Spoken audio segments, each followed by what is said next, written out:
ناظرین، یہ خبر نہیں بلکہ ایک اہم فکری اور سائنسی تجزیہ ہے جو ہمیں ہماری سوچ اور دماغ کے کام کرنے کے انداز سے آگاہ کرتا ہے۔ آپ کا دماغ سچ نہیں تکرار سیکھتا ہے۔ آپ کا دماغ سچ کو پرکھنے والی مشین نہیں ہے، بلکہ یہ ایک پیٹرن سیکھنے والی مشین ہے۔ نیورو سائنس اور نفسیات کے مطابق دماغ ان خیالات اور پیغامات کو مضبوط کرتا ہے جو بار بار دہرائے جاتے ہیں، چاہے وہ درست ہوں یا غلط۔ یہ عمل نیورو پلاسٹیسٹی سے جڑا ہے، یعنی دماغ کی یہ صلاحیت کہ وہ تجربات اور تکرار کی بنیاد پر خود کو دوبارہ ترتیب دے سکے۔ جب کوئی خیال بار بار دہرایا جاتا ہے تو اس سے متعلق نیورل راستے مضبوط ہو جاتے ہیں۔ وقت کے ساتھ دماغ اس خیال کو مانوس سمجھنے لگتا ہے اور پھر وہ قابل یقین محسوس ہونے لگتا ہے۔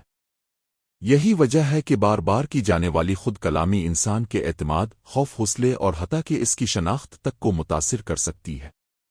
علم نفسیات میں اس کی وضاحت کنفرمیشن باسا اور اعلیٰ یوزری ٹروتھ ایفیکٹ جیسے تصورات سے کی جاتی ہے، جن کے مطابق کسی بات کو بار بار سننے یا دہرانے سے وہ بات سچ محسوس ہونے لگتی ہے، چاہے وہ حقیقت پر مبنی نہ بے۔